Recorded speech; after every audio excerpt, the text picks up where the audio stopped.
Hello everyone. आज हम आपके क्षितिज का 2 चैप्टर कंप्लीट कर चुके हैं एक्सरसाइज के साथ, प्रश्न अभ्यास के साथ। पहला चैप्टर आपका जो है वो पद्य खंड से पढ़ाया गया था। दूसरा चैप्टर आपके क्षितिज का गद्य खंड से पढ़ाया गया था, नेताजी का चश्मा। और ये 2 चैप्टर आपके कंप्लीट हो गए हैं। अब हमको एक नया चैप्टर स्टार्ट करना है, तो नया चैप्टर हम गद्य खंड से ही स्टार्ट करेंगे। क्लास 10th का गद्य खंड का दूसरा चैप्टर जो है वो है बाल गोविंद भगत। बाल गोविंद भगत एक रेखा चित्र है जो राम वृक्ष बेनीपुरी द्वारा लिखा गया है। इसमें लेखक ने एक विलक्षण चरित्र का वर्णन किया है। जो बाल गोविंद भगत का जो इसमें वर्णन है वो बहुत ही विलक्षण चरित्र का है। इसमें उन्होंने उन्हें सन्यासी के रूप में बताया है, जबकि सन्यासी ये ऐसे सन्यासी नहीं थे जो अपनी वेशभूषा से सन्यासी हों या कुछ इस तरह के पूजा पाठ करते हों, नदी के तट पे बैठ के धूमी रमाते हों या अनुष्ठान करते हों। ऐसे सन्यासी नहीं, वो हृदय से सन्यासी थे, अपने आचरण से सन्यासी थे। उनका ऐसा सुंदर रेखा चित्र खींचा है इसमें राम वृक्ष बेनीपुरी जी ने कि आपको भी पढ़ने में एक सुंदर चित्रण, कहानी चित्रण सामने आएगा। जैसे लगेगा कोई रेखा चित्र आपके सामने चल रहा है, चलचित्र चल रहा है। इतना सुंदर चित्रण किया है उसके परिवेश का, ग्रामीण संस्कृति का, ये सारे चित्रण आपको इसमें मिलेंगे। तो पहले हम जानते हैं राम वृक्ष बेनीपुरी जी के बारे में, जिनका यह लेख है, जिनके द्वारा यह रेखा चित्र लिखा गया है। पहले उनके बारे में हम जानते हैं। तो देखिए आपकी बुक में पहले खोलिए राम वृक्ष बेनीपुरी। ये राम वृक्ष बेनीपुरी का जन्म बिहार के मुजफ्फरपुर जिले के बेनीपुर गांव में सन 1899 में हुआ था। तो जैसा आप इनके नाम से ही परिचित हैं, राम वृक्ष बेनीपुरी, तो इनके गांव का नाम था बेनीपुर। बेनीपुर में इनका जन्म कब हुआ था? 1899 को। और ये मुजफ्फरपुर ज़िले में पड़ता है। ये मुजफ्फरपुर बिहार में पड़ता है और मुजफ्फरपुर ज़िले में इनका छोटा सा गांव था जिसका नाम था बेनीपुर। ये वहाँ पैदा हुए थे 1899 में। माता पिता का निधन बचपन में ही हो गया और इसके कारण इनके जीवन के आरंभिक वर्ष अभाव और कठिनाइयों और संघर्षों में बीते। आप जानते हैं किसी भी बच्चे के अगर माँ बाप नहीं होंगे तो उसका जीवन कितना संघर्षमय होगा। तो इनके पेरेंट्स बचपन में इनको छोड़कर चले गए, अर्थात उनका स्वर्गवास हो गया, इनके माता पिता दोनों लोगों का। तो इनका जीवन बहुत ही संघर्षमय, शुरुआती जीवन यानी बचपन का जो समय था बहुत ही संघर्षमय था, अभाव और कठिनाइयों का समय था इनके लिए। तो इन्होंने बहुत ही संघर्षपूर्ण ढंग से अपना बचपन बिताया। 10वीं तक की शिक्षा प्राप्त करने के बाद ये सन 1920 में राष्ट्रीय स्वाधीनता आंदोलन में सक्रिय रूप से जुड़ गए। इन्होंने सिर्फ हाई स्कूल की परीक्षा पास की थी। 10वीं की परीक्षा देने के बाद ये राष्ट्रीय स्वाधीनता आंदोलन उसी समय चरमोत्कर्ष पे बढ़ रहा था धीरे धीरे। 1920 में उस समय स्वाधीनता आंदोलन का चरमोत्कर्ष का समय था। जो चौरी चौरा कांड, जलियांवाला कांड, ये सब लगभग उसी समय हुए थे। तो उस समय ये स्वाधीनता आंदोलन में सक्रिय रूप से जुड़ गए। सिर्फ हाई स्कूल का इन्होंने एग्ज़ाम दिया था, 10वीं की शिक्षा प्राप्त कर चुके थे। कई बार जेल भी गए। उनका देहावसान सन 1968 में हुआ। ये स्वाधीनता आंदोलन में जैसे बाकी सेनानी, स्वतंत्रता सेनानी जेल जाते थे, ये भी कई बार जेल गए। और 1968 यानी स्वतंत्रता प्राप्ति के बहुत बाद 1968 में इनका निधन हुआ, इनका स्वर्गवास हुआ। 15 वर्ष की अवस्था में बेनीपुरी जी की रचनाएं पत्र पत्रिकाओं में छपने लगी। ये जब रचनाएं करने लगे थे और ऐसी रचनाएं करने लगे थे कि वो पत्र पत्रिकाओं में छपने लगी थी, तब इनकी उम्र मात्र 15 साल थी। 15 वर्ष की अवस्था में ये ऐसी रचनाएं कर लेते थे, ऐसे लेख, ऐसे रचना करते थे कि वो पत्र पत्रिकाओं में उन्हें स्थान मिलने लगा, वो पत्र पत्रिकाओं में संपादित होने लगे। वे बेहद प्रतिभाशाली पत्रकार थे। ये एक पत्रकार भी थे और कैसे पत्रकार थे? बहुत ही प्रतिभावान पत्रकार थे। उन्होंने अनेक दैनिक, साप्ताहिक एवं मासिक पत्र पत्रिकाओं का संपादन किया। कैसे पत्र पत्रिकाएँ? दैनिक, मासिक, जो पर डे छपती हों वैसी पत्र पत्रिकाएँ भी निकलती थीं, और जो मासिक, महीने में और वार्षिक होती थी जो पत्रिकाएँ, सबका संपादन ये करते थे। साप्ताहिक, मासिक सभी प्रकार की पत्र पत्रिकाओं का संपादन किया, जिनमें तरुण भगत, किसान मित्र, बालक युवक, योगी, जनता, जनवाणी और नई धारा, ये इनकी उल्लेखनीय रचनाएं हैं। किसान मित्र, तरुण भारत, बालक, युवक, योगी, जनता, जनवाणी और नई धारा, ये जो इनकी रचनाएं हैं ये काफ़ी उल्लेखनीय हैं इनकी, क्योंकि ये इनकी प्रमुख रचनाएं हैं जो काफ़ी फेमस हुई। गद्य की विविध विधाओं में उनके लेखन को व्यापक प्रतिष्ठा मिली। ये हिंदी के गद्य विधा के लेखक थे, पद्य में नहीं लिखते थे। गद्य विधाओं में इनको बहुत ही प्रतिष्ठा मिली। गद्य में जितनी विधाएं होती हैं कई में इनकी रचनाएं मिली। इनका पूरा साहित्य बेनी पूरी रचनावली के 8 खंडों में प्रकाशित है। इनके जितने पूरे साहित्य हैं वो किस में प्रकाशित हैं?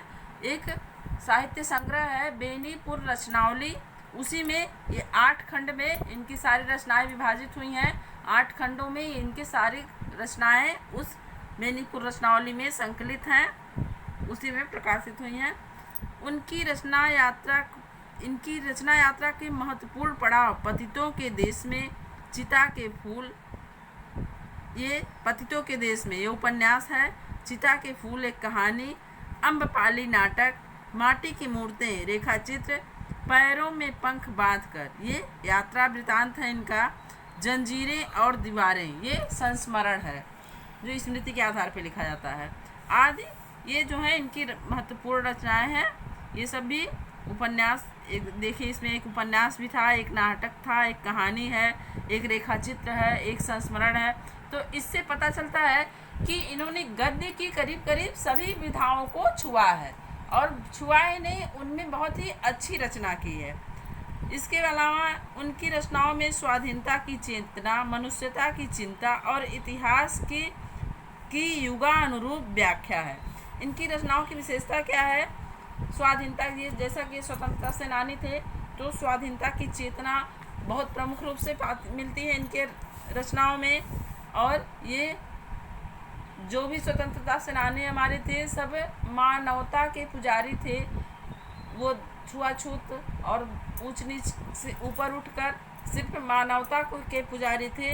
तो इनके भी रचनाओं में वो मनुष्यता की चिंता दिखती है, तथा इतिहास की युगानुरूप व्याख्या, इतिहास की व्याख्या जो इनकी रचनाओं में मिलती है युग के अनुसार मिलती है। जो इनका युग था या ऐतिहासिक युग जो था उसके अनुरूप इन्होंने उसकी व्याख्या की है।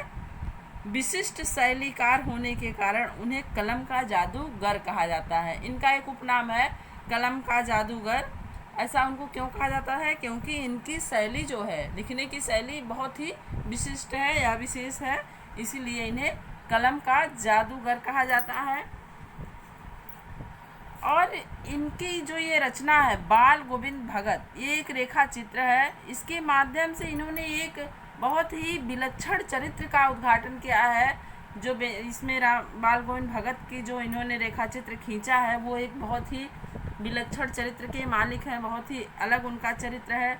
जो बेनीपुरी जी की निगाह में एक सन्यासी हैं, ऐसे सन्यासी हैं जो कि गृहस्थ आश्रम में रहते हैं, गृहस्थी का काम करते हैं, खेती करते हैं, फिर भी वो अपनी आत्मा से, वो अपनी अंतरात्मा से पूर्ण रूप से सन्यासी हैं। जो एक सन्यासी का स्वभाव होना चाहिए, जैसा एक सन्यासी को होना चाहिए, उनका चरित्र बिल्कुल वैसा ही है। इसके अलावा इसमें ग्रामीण जीवन की बहुत ही सजीव झांकी आपको देखने को मिलेगी। इस तरह की सारी विशेषताएं आप जब इसमें आगे पढ़ेंगे तो आपको देखने को मिलेंगी। तो चलिए अब आपका चैप्टर स्टार्ट करते हैं। आपके चैप्टर का नाम है बाल गोविंद भगत। इसके लेखक के बारे में आपने सब कुछ जान लिया। अब आइए इस रेखा चित्र के बारे में देखते हैं। बाल गोविंद भगत मझोले कद के गोरे चिट्टे आदमी थे। 60 के ऊपर के ही होंगे। बाल पक गए थे, लंबी दाढ़ी या जटाजूट तो नहीं देखते थे। लंबी दाढ़ी या जटाजूट तो नहीं रखते थे, किंतु हमेशा उनका चेहरा सफ़ेद बालों से ही जगमग किए रहता। यहाँ पहले लेखक ने बाल गोविंद भगत के शारीरिक रचना के बारे में बताया है कि वो देखने में कैसे थे। तो बाल गोविंद भगत मझोले कद, यानी ना बहुत ही लंबे थे ना बहुत ही नाटे थे, वो बीच के कद के आदमी थे, मिडिल साइज, गोरे चिट्टे थे। उनका कलर कैसा था? बिल्कुल ही गोरे रंग के थे। वो 60 के ऊपर के ही होंगे, अर्थात उनकी उम्र 60 क्रॉस कर चुकी थी, 60 के ऊपर रहे होंगे। बाल पक गए थे, जो सर पे बाल थे वे पक गए थे, सफ़ेद हो चुके थे। लंबी दाढ़ी या जटाजूट तो नहीं रखते थे, अर्थात जैसे सन्यासी लोग रखते हैं। जैसा मैंने आपको शुरू में बताया कि इसमें जो लेखक है वो बाल गोविंद भगत को एक सन्यासी के रूप में प्रस्तुत करता है, या लेखक के निगाह में बाल गोविंद भगत जो थे एक सन्यासी थे। लेकिन इसीलिए लेखक कह रहा है कि वो लंबी दाढ़ी, जैसे आमतौर पर सन्यासी लोग रखते हैं, लंबी लंबी जटाएं रखते हैं और दाढ़ियाँ रखते हैं बड़ी बड़ी, तो ऐसा कुछ नहीं था। लंबी दाढ़ी या जटाजूट तो नहीं रखते थे, किंतु हमेशा उनका चेहरा सफ़ेद बालों से ही जगमग किए रहता था। किंतु इतनी दाढ़ियाँ रहती थी चेहरे पे कि सफ़ेद बाल हमेशा दिखाई देते थे या जगमगाते रहते थे। कपड़े बिल्कुल कम पहनते थे, कपड़े वो बहुत ज़्यादा नहीं पहनते थे। जब बहुत ज़्यादा का मतलब ये जो सूट बूट टाई ये सब बहुत ज़्यादा कुल मिला के कपड़े हो जाते हैं, ऐसा नहीं पहनते थे। कमर में एक लंगोटी मात्र और सिर पर कबीर पंथियों की सी कनफटी टोपी। कमर से नीचे क्या पहनते थे? एक लंगोटी मात्र पहनते थे और सिर में कबीर पंथियों की सी कनपटी टोपी, कनफटी यानी जो कबीर पंथी लोग जो टोपी पहनते हैं, यहाँ कान के पास फटी हुई होती है, वही एक टोपी पहनती थी। जब जाड़ा आता तो एक काली कमली ऊपर से ओढ़े रहते। बाकी गांधी जी की तरह शरीर पे उनके कुछ नहीं रहता था। जब बहुत ठंडक आ जाती थी तो एक कंबल जो है काले रंग का कंबल था, वो अपने शरीर के ऊपर से सिर्फ ओढ़ लेते थे, अंदर कोई वस्त्र नहीं रहता था उनके। मस्तक पर हमेशा चमकता हुआ रामनंदी चंदन, माथे पे चंदन का तिलक लगाते थे, जो नाक की एक छोर से ही औरतों की टीके की तरह शुरू होता था। वो चंदन जैसे कुछ साधु महात्मा लगाते हैं, आप देखते होंगे, नाक के छोर से ही शुरू होता है, औरतों की टीके की तरह। औरतें यानी बिहार की जो औरतें हैं जो सिंदूर लगाती हैं, टीका लगाती हैं, वो नाक से स्टार्ट करती हैं और पूरे सर तक लगाती हैं।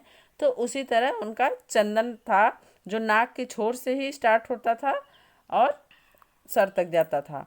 गले में तुलसी के जड़ों की एक बेडौल माला बांधे रहते। तुलसी की जो जड़ होती है, जो तुलसी की माला होती है, तुलसी के पेड़ों टहनियों और जड़ों को छिलकर साफ करके उसके मनके या मोती बनाए जाते हैं, उसको धागे में पिरो करके उसकी तुलसी की माला बनाई जाती है।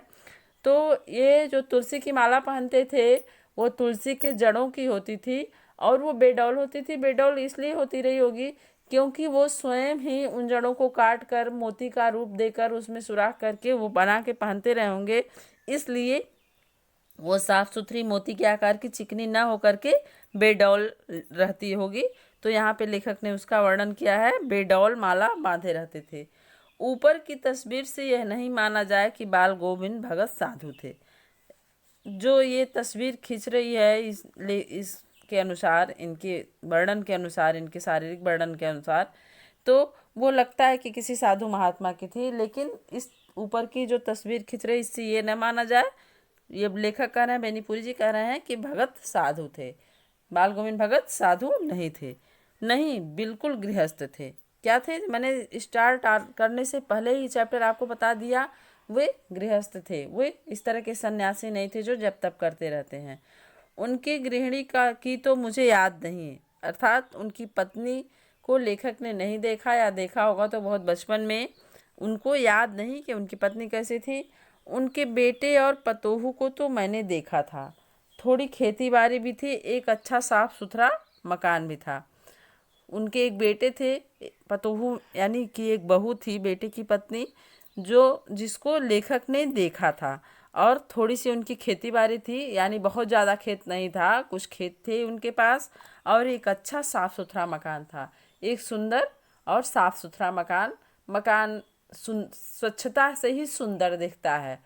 बहुत डिजाइनर मकान भी आप बनवा लीजिए, अगर वो साफ सुथरा नहीं रहेगा, झाड़ झंखाड़ झालों से भरा रहेगा तो वो सुंदर नहीं लगता है था लगेगा। तो यहाँ पे उसका वर्णन है, उनका घर कैसा था, अच्छा और साफ सुथरा। जाहिर सी बात है, जब साफ सुथरा था तो अच्छा ही लगेगा। किंतु खेती बाड़ी करते, और इसके साथ वो क्या करते थे, जो थोड़ी सी खेती बाड़ी थी वो खेती करते थे। परिवार रखते थे, अपने साथ हमेशा परिवार रखते थे। परिवार में उनके कौन था, उनके बेटे और पतोहू। बाल गोविंद भगत साधु थे, साधु की सब परिभाषाओं में खरे उतरने वाले। बाल गोविंद भगत सही मायने में एक साधु थे। कैसे साधु, जो कि साधु की सब परिभाषाओं में खरे उतरने वाले। यानी अगर साधु की परिभाषा बताई जाए, जितनी भी परिभाषा साधु के लिए गढ़ी जाएगी कि साधुओं में ये गुण होने चाहिए, ये गुण होने चाहिए, वो सारे गुण 100% पूर्ण रूप से 100% उनके अंदर विद्यमान थे। यानी वो साधु की सब परिभाषाओं में खरे उतरने वाले थे। कबीर को साहब मानते थे, कबीर को अपना सरकार मानते थे या गुरु मानते थे, जो भी। उन्हीं के गीतों को गाते, कबीर के गीतों के को दोहों को हमेशा वो गाते रहते थे, उन्हीं के आदेशों पर चलते। कबीर ने अपने दोहों में जो हमें शिक्षा दी है, जिस तरह की जीवन शैली का उपदेश दिया है, उसी के आधार पर वो चलते थे। कभी झूठ नहीं बोलते थे। ये बाल गोविंद भगत जी कभी झूठ नहीं बोलते थे, हमेशा सत्य बोलते थे। खरा व्यवहार करते, यानी लीपा पोती या किसी के चापलूसी वाली बात नहीं, एकदम खरी खरी बातें कहते थे। जो बातें फैक्ट होती थी वही बोलते थे, यानी खरा व्यवहार रखते थे। किसी से भी दो टूक बात करने में संकोच नहीं करते थे। अगर कोई सत्य बात है, वो कोई भी हो, उनका अपना हो, पराया हो, बहुत बड़ा आदमी हो, छोटा आदमी हो, उसको कहने में वो संकोच नहीं करते थे। दो टूक कह देते थे कि नहीं, ऐसे नहीं, यही सही बात है। ना बिना पूछे व्यवहार में लाते, किसी की चीज नहीं, ये क्या है, करने में संकोच नहीं करते। ना किसी से खाम खा झगड़ा मोल लेते, किसी से बहुत ही संकोच भी नहीं करते थे कि अरे इनको ऐसे कैसे कहें, ऐसे कैसे बोले। दो टूक बात किसी के भी मुंह पे सत्य बात बोल देते थे खरी खरी, लेकिन किसी से अनायास झगड़ा भी नहीं मोल लेते थे। अपनी बात कहकर अपने किनारे, ये नहीं कि फालतू की बहस और उनसे झगड़ा मोल लिया जाए। किसी की चीज़ नहीं छूते थे, किसी की भी चीज़ हो, उनकी ज़रूरत की हो या कुछ भी हो, कोई अच्छी चीज़ हो, बुरी चीज़ हो, वो किसी का सामान हाथ नहीं लगाते थे, न छूते थे। ना बिना पूछे व्यवहार में लाते थे, और बिना पूछे किसी का सामान प्रयोग भी नहीं करते थे। इस नियम को कभी कभी इतनी बारीकी तक ले जाते कि लोगों को कुतूहल होता। कभी कभी इतनी छोटी छोटी बातों पे ये ध्यान देते थे, इस बात को लेकर कि किसी का चीज़ नहीं छूना है, किसी की चीज़ को प्रयोग में नहीं लाना है, हमें किसी और की वस्तु नहीं इस्तेमाल करनी है। इसको वो ध्यान में रखते हुए यहाँ देखिए लिखा है कि बारीकी तक ले जाते। बारीकी तक ले जाने का मतलब है कि किसी का सामान नहीं छूना है, तो इसको बहुत ही छोटी वस्तुओं पे भी ये ध्यान देते थे। जैसे हम सोचते हैं कि नहीं, ये दूसरे की चीज़ हम नहीं लेंगे, लेकिन कोई ऐसी नॉर्मल सी चीज़ है तो हम उसको आराम से उठा लेते हैं। जैसे मान लीजिए आप दो बच्चे हैं, एक टेबल है, एक टेबल पे आप दोनों का बैग रखा है, सामान रखा है, आप लिख पढ़ रहे हैं, आपकी पेन कहीं इधर उधर हो गई, नहीं मिल रही है, दूसरे स्टूडेंट की पेन वहाँ पे पड़ी है, तो नॉर्मली आप उठा के अपना काम कर लेते हैं अगर वो खाली है तो। इस तरह की बहुत सी चीज़ें, किसी का पानी का बाटल है आपके फ्रेंड का, तो आप उसको अपने आप ही ले लेते हैं, शेयर कर लेते हैं, या कभी पूछ के भी ले लेते हैं। तो वो इतनी बारीकी तक इस चीज़ का ध्यान देते थे कि ऐसी नॉर्मल चीज़ें भी, ऐसी बहुत सी चीज़ें होती हैं मानव के जीवन में। मैंने तो एक एग्जाम्पल दिया आपके स्टूडेंट लाइफ का, तो वो ऐसी चीज़ों को भी हाथ नहीं लगाते थे, और लोगों को आश्चर्य होता था कि इतना ये निर्वहन कैसे कर लेते हैं, कि ऐसी छोटी छोटी चीज़ों पर भी इनका ध्यान रहता है कि ये दूसरे के तो हमें नहीं छूना चाहिए। तो कभी वह दूसरों के खेत में शौच के लिए भी नहीं बैठते थे। अर्थात पहले बाहर लोग शौच के लिए, लोगों के घर में वॉशरूम टॉयलेट रूम नहीं होता था तो लोग खेतों में जाते थे, बाहर जाते थे। लेकिन वो कैसे स्वभाव के थे, बाहर तो जाते थे लेकिन कभी दूसरे के खेत में नहीं जाते थे शौच के लिए, वॉशरूम के लिए वे। तो ये बहुत ही अपने आप में बड़ी बात है, क्योंकि अक्सर करके लोग इस तरह की चीज़ों के लिए दूसरे की ज़मीन, दूसरे के खेतों या सरकारी सड़कों का इस्तेमाल करते थे उस युग में, लेकिन ये ऐसा नहीं करते थे। वह गृहस्थ थे लेकिन उनकी सब चीज़ साहब की थी। वो खुद गृहस्थ थे लेकिन वो सब चीज़ अपना किसका मानते थे? साहब का, यानी ईश्वर का या गुरु का मानते थे। जो कुछ खेत में पैदा होता सिर पर लाद कर पहले उसे साहब के दरबार में ले जाते। उनके यहाँ जो भी पैदा होता था उनके खेत में मेहनत करते थे, खुद खेत उनका था, लेकिन जो पैदा होता था पहले अपने सर पे लाद लेते थे और भगवान के दरबार में, साहब के, अपने साहब के दरबार में ले जाते थे, जिसको भी वो अपना गुरु और भगवान मानते थे। जो उनके घर से 4 कोस दूर पर था। वो गुरु का दरबार, साहब का दरबार कहाँ था? उनके घर से 4 कोस दूर, यानी अत्यधिक दूरी पर था। एक कबीर पंथी मठ से मतलब, वह एक कबीर पंथी मठ था। जैसा कि मैंने आपको बताया, कबीर को अपना साहब मानते थे, अपना भगवान या गुरु मानते थे। और वो एक कबीर पंथी मठ कहाँ था? इनके घर से 4 कोस दूरी पर। वहाँ ये अपने उत्पादन का या अपने में खेत में की जितनी पैदावार थी सर पे लाद कर ले जाते थे। वह दरबार में भेंट रूप रख लिया जाकर प्रसाद रूप में जो उन्हें मिलता उसे घर लाते और उसी से गुजर चलाते। तात्पर्य है कि जो भी उत्पादन होता, जो भी पैदावार होती, उसको ये पूरा का पूरा कबीरपंथी मठ जो था, जो इनके साहब थे, उनके मठ पर पहुंचा देते और वहाँ वो चीज़ भेंट स्वरूप, उपहार स्वरूप ग्रहण कर ली जाती थी। फिर उसमें से प्रसाद स्वरूप इनको कुछ जो मिलता था उसी ये घर लाते थे और उसी से अपना जीवन यापन करते थे। अर्थात जैसे हम मंदिर जाते हैं, प्रसाद चढ़ाते हैं, तो उसमें से कुछ भेंट स्वरूप ले लिया जाता है, बाकी प्रसाद हमें लौटाया जाता है, हम उसको प्रसाद के रूप में ग्रहण करते हैं। तो ये अपनी पूरी जमा पूंजी, पूरा उत्पादन, पूरे साल भर की मेहनत, अपना सब कुछ यानी ले जाके साहब के दरबार में भेंट कर देते थे। वहाँ के लोग भेंट स्वरूप ले लेते थे, फिर उसमें से कुछ प्रसाद स्वरूप निकाल कर इन्हें दे देते थे। तो इसी में ये अपना जीवन यापन, अपना खर्च चलाते थे। उसी को ये अपना मानते थे कि ये ईश्वर का जो साहब का प्रसाद है, बस वही मेरा है, बाकी जो कुछ है सब साहब का ही है। जो साहब ने मुझे प्रसाद दे दिया बस वही मेरा अपना है। तो ये आपके चैप्टर का इतना भाग ही हो गया है। अब आगे का भाग नेक्स्ट वीडियो में बताऊंगी। नेक्स्ट वीडियो में एक्सप्लेन किया जाएगा। ये जितना मैंने पढ़ाया है इसको आप लोग खुद से भी रीड करिएगा, एक बार आगे का भी चैप्टर पढ़ने का प्रयास करिएगा। अगर आप पढ़े रहेंगे एक बार तो उसके बाद मैं एक्सप्लेन करूँगी तो आपको ज़्यादा अच्छी तरह समझ में आएगा। इसलिए जो भी चैप्टर मैं पढ़ाती हूँ, जितने पे रुक जाता है उससे आगे आप पूरा चैप्टर खुद से कंप्लीट कर लिया करिए एक बार रीड करके। और उसके बाद जो आपके नहीं समझ में आया रहेगा वो आपके दिमाग में रहेगा। जब मैं एक्सप्लेन करूँगी तो आपको वो बहुत अच्छे से समझ में आ जाएगा। तो आज के लिए इतना ही। Thank you. Have a great day.